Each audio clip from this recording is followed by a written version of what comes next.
Hello everyone.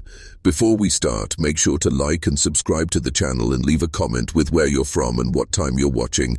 That way, YouTube will keep showing you stories just like this one. They say every town in America has a secret. A story so dark, so twisted that locals only whisper it after midnight, and only if you promise never to repeat it. This is one of those stories. A girl who never asked to be born, a mother who carried her own bloodline in ways nature never intended, and a death that left behind something more disturbing than life itself. Tonight, we open the archives on a case that was never supposed to see the light of day. The year was 1933 in the quiet Appalachian Mountains. Back then, isolation wasn't just geography, it was survival. Families clung to each other because they had no one else. Roads were unpaved, schools were miles away, and strangers were viewed as threats. In that loneliness, something happened that would echo across generations. A daughter, barely a woman, became pregnant. But the child she carried wasn't just her daughter, it was her sister. At first, the whispers were just rumors. A young girl who never left her cabin, a pregnancy that couldn't be explained. Locals said she looked haunted, her eyes hollow, as though she knew the secret inside her would consume her whole. She avoided church, she avoided neighbors, she avoided mirrors, and when the birth came, it wasn't just her body that tore, it was the fragile fabric of her family's shame. She died in childbirth. The infant survived, a child born into this world as both daughter and sibling. The tragedy was buried like so many others. Her grave was unmarked, her name erased in silence. But the story lived on in whispers, told by hunters, travelers, and old women who swore they'd heard the crying echo through the woods at night. They said the LA and itself seemed poisoned, as though it carried the memory of what had been done. A girl who died giving birth to her own sister, a nightmare of bloodlines collapsing in on themselves. What happened here was not just an accident of fate. It was the result of choices, of secrets, of generations who looked the other way. And to understand it fully, we need to peel back more layers of this haunting truth. In small Appalachian towns, the past was rarely written down. Instead, it was spoken in fragments, carried by memory, twisted by fear. To piece this story together, you have to listen to the silences just as much as the words, and the silence around this family was deafening. No one wanted to admit how it had happened. No one wanted to admit who the father really was. But those who studied the genealogy of the area knew the truth. The family tree wasn't branching, it was folding in on itself. The girl who died in childbirth was the product of generations of closeness, cousins marrying cousins, brothers marrying nieces, a web of blood so tightly knotted that escape was almost impossible. Outsiders didn't venture into these valleys, and when they did, they weren't welcomed. Marriage wasn't about choice, it was about survival, and so the girl's womb became the crucible of a nightmare, carrying a child who was both her bloodline's continuation and its collapse.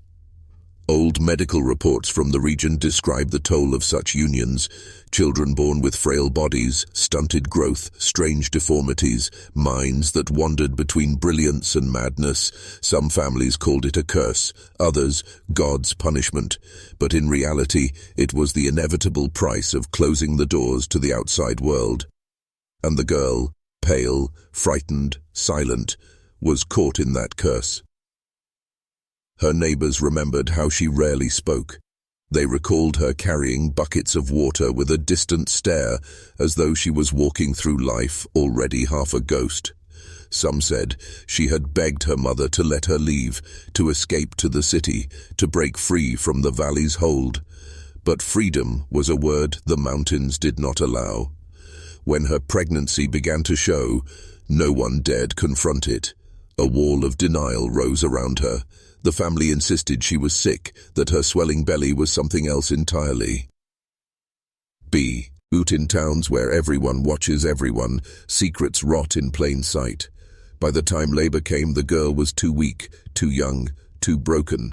The screams that night tore through the trees louder than any church bell, and when the silence fell again, one life had ended while another began. That child, the sister-daughter, was left in the arms of a grandmother who now carried the shame of both mother and child, and that is where the story turns darker, because while the girl's death could have been seen as an ending, in reality it was only the beginning of a cycle that refused to break. The baby who survived was not seen as a blessing. In fact, for many, she was a reminder of everything the family wanted to erase. Neighbors whispered that the child's eyes looked wrong, too sharp, too knowing for a newborn. Others said she rarely cried, only staring at the ceiling as though she could already see things no one else could. The grandmother, now forced into the role of both guardian and silent conspirator, raised her in near-complete isolation, and isolation, as it always does, fed the rumor mill. The whispers turned to suspicions, and suspicions hardened into folklore. In the nearby town, children were told not to wander too far into the valley because the girl who is her own aunt might be watching.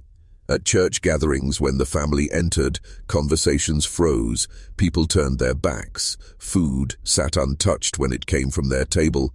Shame had become a curse that clung to every one of them like smoke. But the strangest detail isn't the rejection from outsiders, it's what happened within the family itself. The child grew up in a house where no one spoke of her mother. No photographs were kept, no belongings were preserved. It was as if she had never existed. Yet, in the dead of night, neighbors swore they heard the grandmother crying her name. Some said she even placed a cradle by the window, rocking it long after the baby inside had outgrown it, whispering lullabies meant for the daughter she lost. The child's own identity blurred. Was she a daughter? A sister, an abomination? These questions were never asked aloud, but they lived inside her silence. She grew up never quite fitting the rhythms of normal childhood. Teachers noted her strange detachment, her tendency to stare at walls for long stretches, her refusal to play with other children. One teacher later said it was like looking at a child who carried the weight of a graveyard inside her. And so the cycle of shame didn't fade with the girl's death. It grew darker, heavier, more unspoken. Because by the time the child reached adolescence, the valley was whispering again. Whispers of strange courtships, whispers of history repeating, whispers that the bloodline, instead of ending with tragedy, was about to collapse even further into itself. This is where the story shifts from haunting tragedy to something far more unsettling, the deliberate choice to keep the curse alive. By the time she was 14, the girl had already become the subject of whispered warnings and fearful stares. Some neighbors claimed she bore a striking resemblance to her mother, so much so that it was as if death had only borrowed her for a time and then returned her to the living. Others said her presence felt unnatural, like she wasn't meant to exist. And in a way, they were right. Her very existence was a reminder of a bloodline twisting against itself. But here lies the darkest turn. Her family did not shield her from that fate. Instead, they prepared her for it. With no strangers allowed into their lives, no courtships from beyond the mountains, the cycle seemed destined to repeat. And repeat it did. Old county records suggest another pregnancy, though the documents never name the father. Neighbors whispered the truth in hushed tones. The same family members who had doomed her mother now turned their eyes on her. History wasn't just repeating, it was feeding on itself. She was trapped, a prisoner of both her bloodline and her family's silence. The signs were there. By 15, her belly began to swell, just as her mother's had. The community noticed. Farmers in the nearby fields turned their backs when they saw her walking past. Churchgoers crossed themselves, and still no one intervened. The shame was too heavy, the silence too deep. It was easier to ignore the horror than to confront it. What happened next has been pieced together only through fragmented accounts. An obituary, a doctor's note, a local woman's whispered memory. The girl carried her child to term. She lived where her mother had not, but what she gave birth to was said to be frail, small, and sickly. Neighbors said the baby's cry sounded more like a gasp, and its eyes, again, did not look right. Some claimed the child lived only a few months. Others swore they saw it as a toddler years later, pale and silent. peering from the cabin window. Either way, the cycle had taken its toll. The valley now bore 2 generations of children who were both daughters and sisters, both nieces and mothers. And with each step deeper into the bloodline, the boundaries of family and identity blurred further. It is here that the story shifts again, not just to tragedy, but to horror. Because the truth of this family isn't simply in who was born or who died, it is in what was hidden, and what the town still refuses to admit. Generations pass quickly when secrets are never written down. By the 1950s, most of the townsfolk who had witnessed the first tragedy were gone, yet the story refused to die. Children dared each other to walk past the old cabin. Adults crossed the road to avoid it. And whenever a baby in town was born, sickly or small, people whispered that the curse was spreading, that maybe the bloodline's shadow reached further than anyone wanted to believe. What makes this tale so haunting isn't just the suffering, it's the way silence allowed it to continue. There were chances to stop it. Doctors could have intervened, preachers could have spoken, neighbors could have stepped forward. But they didn't. Instead, each generation carried its shame in silence, and in silence, it grew. By the time another young girl in the family was born, her fate seemed written before she even took her first breath. Some who grew up near the valley recalled seeing her play alone in the dirt, never laughing, never speaking to other children. Her family rarely let her out of sight. Some said her father was also her grandfather. Others claimed it went back even further, that the family tree was now so tangled it couldn't be drawn, and when she too came of age, the cycle threatened to begin again. This is where the story becomes more than history. It becomes a question. How far would silence allow something like this to go? How many lives could be swallowed by one family's refusal to break the chain? If you're still watching, you're already braver than most. Tell us in the comments, what would you have done if this was your bloodline? Would you have spoken out, or would you, like the others, have looked the other way? Because the truth is, silence is not just complicity, it is inheritance. And in this valley, silence was passed down like a family name. The nightmare didn't just belong to one generation, and it was planted, nurtured, and carefully hidden until no one could remember where it began or where it might end. But to truly understand why this story still sends chills through the Appalachian woods, we need to uncover the final, most forbidden chapter, the one even locals hesitate to tell. By the 1970s, the cabin had become a place of superstition. Hunters avoided the woods around it. Children dared each other to peer through its broken windows, swearing they saw pale figures moving inside. But beyond the folklore, there were records, buried in courthouse basements and forgotten archives, that painted a darker truth.